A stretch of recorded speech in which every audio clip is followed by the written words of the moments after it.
मैं बताना ये चाहता हूँ, आप वकीलों के बारे में बता रहे थे। नहीं, मैं पूछ रहा था। हाँ, आप पूछ रहे थे, आप पत्रकार हैं, हम लोग भी एडवोकेट हैं, we are proud of our profession.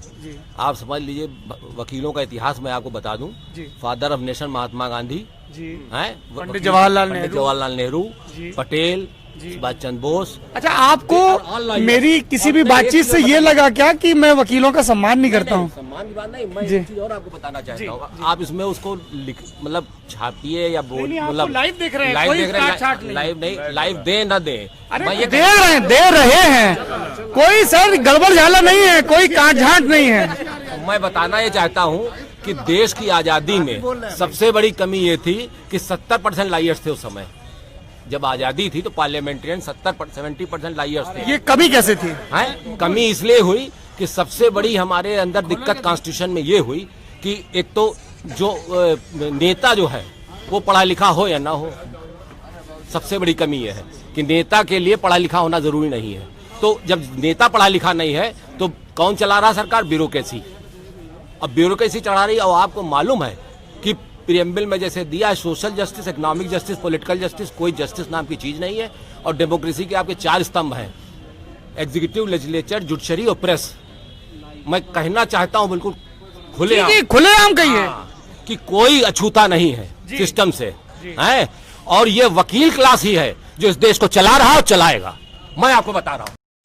अच्छा, क्योंकि आप तो सर्विस देखिए, आप बताएं, सर्विस क्लास वाले जैसे हैं, सबकी तनख्वाहें अपनी बढ़ा लेते हैं। दुनिया में 2 ही जात हैं, अमीर और गरीब, तीसरी कोई जात नहीं है, समझे आप। चाहे अमर सिंह हो, चाहे अमिताभ बच्चन हो, और चाहे कोई हो, आजम खां हो, बस 2 ही जातियां हैं, तीसरी कोई जात नहीं। और 70 साल की आजादी में जो हमारे भगत सिंह वगैरह जिन्होंने कुर्बानी दी, 21 साल की उम्र में, उसने समझ लिए कार्ल मार्क्स पूरा पढ़ रखा था, चंद्रशेखर आजाद, बिस्मिल, हैं, और ये अशफाकुल्लाह, ये सब इन लोगों ने जो अपनी दी है कुर्बानियां, ये सुभाष चंद्र बोस, अगर इनकी आत्माएं जिंदा होती, सरदार पटेल, तो ये किस भारत के लिए सोच रहे थे। और अंग्रेज जितना हमारे लिए कर गए, सारा इंफ्रास्ट्रक्चर को दिया, ये देसी अंग्रेज देश को लूटो बारी बारी, बाबादर खद्दरदारी।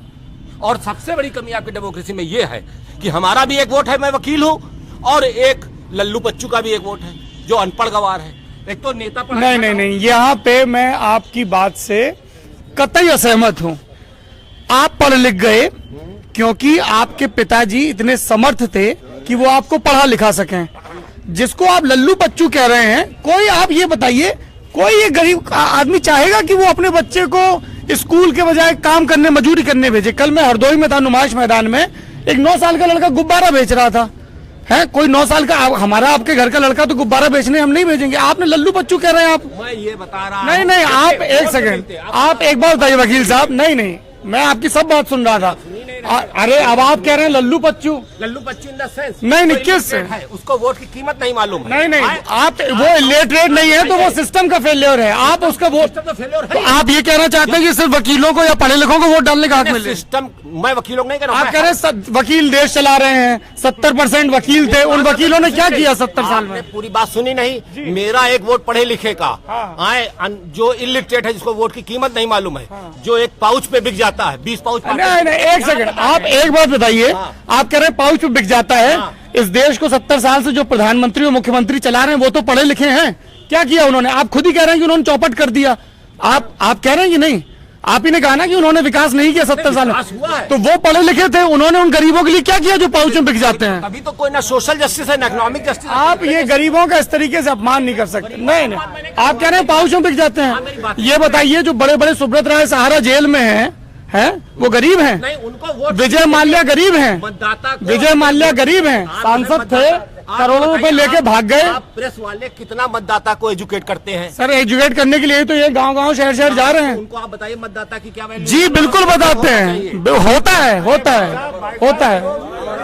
आप भाई, इनका उद्देश्य जो था उसको तो होने दीजिए। आप बात करने ही तो नहीं, आप मतदाता का अपमान मत करिए कि वो अनपढ़ है, पाउच में बिक जाता है। नहीं सर। आपका साहब क्या नाम है? संजय कुमार अवस्थी जी। आते हैं, आपके पास भी आते हैं। क्या कटनी नरेश? हाँ साहब, कटनी गांव का नाम है। अच्छा, ये गांव देहात में खूब होता है कि आप जिस गांव के, जैसे मेरे गांव का नाम चमारी, तो वो चमारी नरेश सब जगह का राजा घोषित करे। तो कठिनी नरेश, एक वोट 20 के बराबर होना चाहिए पढ़े लिखे। नहीं सर, बिल्कुल नहीं होना चाहिए, बिल्कुल नहीं होना चाहिए एक वोट 20 के बराबर। इस लोकतंत्र की खूबी यही है कि अनपढ़, आप कमाल कर रहे हैं, आप लॉ पढ़े तो आपका 20 वोट, मैं गरीब हूं तो मेरा 1 वोट। नहीं नहीं नहीं, कमाल कर रहे हैं आप। तो ये बताइए, जब संविधान सभा में बहस हो रही थी कि अनपढ़ को मतदान का हक मिले न मिले, तो जिस वकील का आपने जिक्र किया, पंडित नेहरू, वो इस बात के हक में खड़े हुए थे कि जब सारे पढ़े लिखे लोग अंग्रेजी हुक्कामों से डर के घर में बैठे थे, तब ये गरीब अनपढ़ ही थे जो सड़क पे उतरे और लाठी खाई। आप कह रहे हैं उनको वोट का हक नहीं मिलना चाहिए? वोट राइट मिलना चाहिए, उनको एजुकेट करना चाहिए। तो एजुकेट करिए ना सर, वो तो कितने लोग कर रहे हैं? तो तब तक, एक सेकंड, तो तब तक आप उनको वोट का हक नहीं देंगे? कमाल कर रहे हैं आप।